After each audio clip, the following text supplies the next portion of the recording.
Hello friends, তোমরা সবাই কেমন আছো? আশা করি খুব ভালো আছো। আবার চলে এসেছি একটা নতুন ভিডিওর সাথে, নতুন রেসিপির সাথে। সঙ্গে থেকো। আজকে রেসিপি হলো নিরামিষ মাশরুমের তরকারি। আমাদের বাড়িতে মাশরুম চাষ করা হয়। প্রথমে মাশরুমকে ছোট ছোট করে কেটে নেব, তারপর ঝুড়ি ঝুড়ি করে আলু কেটে নেব। মাশরুম রান্না করার জন্য নিয়েছি তেল, হলুদ, নুন, চিনি, তেজপাতা, কাঁচামরিচ, শুকনো মরিচ, জিরে, ধনে পাতা, আদা ও টমেটো ও জিরে বাটা, সঙ্গে গরম মশলা আর কাশ্মীরি লঙ্কা। সবকটি মশলা নেওয়ার পর মাশরুমকে ভালো করে ধুয়ে নুন হলুদ মাখিয়ে রাখলাম। আপনারা অনেকভাবেই মাশরুম তরকারি রান্না করে খেয়েছেন। একবার হলে এইভাবে রান্না করে খেয়ে দেখতে পারেন, খুব ভালো লাগবে।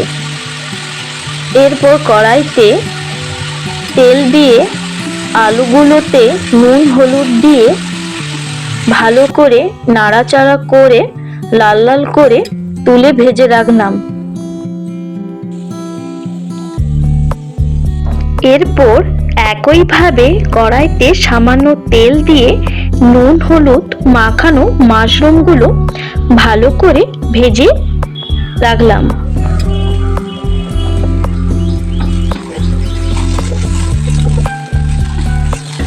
মাশরুম আলু ভেজে রাখার পর আবারও কড়াইতে তেল দিয়ে দিলাম।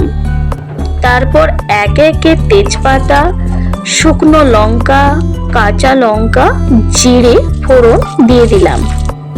সামান্য চিনিও দিয়ে দিলাম। তারপর বাটা মশলা দিয়ে দিলাম। বাটা মশলা দেওয়ার পর ভালোভাবে কষতে থাকলাম। তারপর একে একে হলুদ, নুন, স্বাদ মতো নুন দিয়ে দিলাম।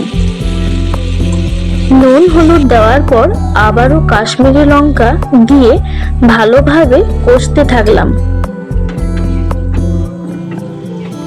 কষানো হয়ে গেলে মশলা থেকে তেল ছেড়ে গেলে ভেজে রাখা মাশরুম ও আলুগুলো দিয়ে দিলাম মশলার মধ্যে।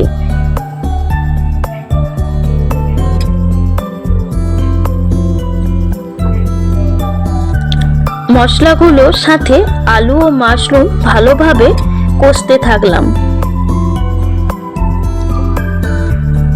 ভালো করে কষানো হয়ে গেলে সামান্য পরিমাণ জল দিয়ে দিলাম।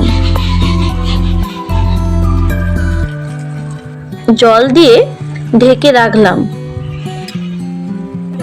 তারপর আবারও কষতে থাকলাম। তরকারির মধ্যে জল কমে গেছে, আলুগুলো ভালোভাবে সেদ্ধ হয়ে গেছে। এরপর ভাজা জিরে গুঁড়ো ও গরম মশলা দিয়ে আবার নাড়াচাড়া করতে লাগলাম। রান্না প্রায় শেষের পথে হয়ে এসছে। এরপর ওপর থেকে ধনা পাতা দিয়ে মাশরুমের সাথে ভালো করে মাখিয়ে নিলাম। মাশরুমটি নামিয়ে নিলাম। এরপর একটি প্লেটে ভালো করে সাজিয়ে নিলাম। সত্যি মাশরুমটি দেখতে খুব সুন্দর হয়েছে। আমি তো আর অপেক্ষা করতে পারছি না, তাই আমি গরম ভাতের সাথে মাশরুম তরকারিটি দিয়ে খেতে বসে পড়লাম। সত্যি বলতে খুব সুন্দর হয়েছে। আপনারা একবার হলেও এই নিরামিষ তরকারিটি বাড়িতে চেষ্টা করবেন। যদি ভালো লাগে সাবস্ক্রাইব করবেন।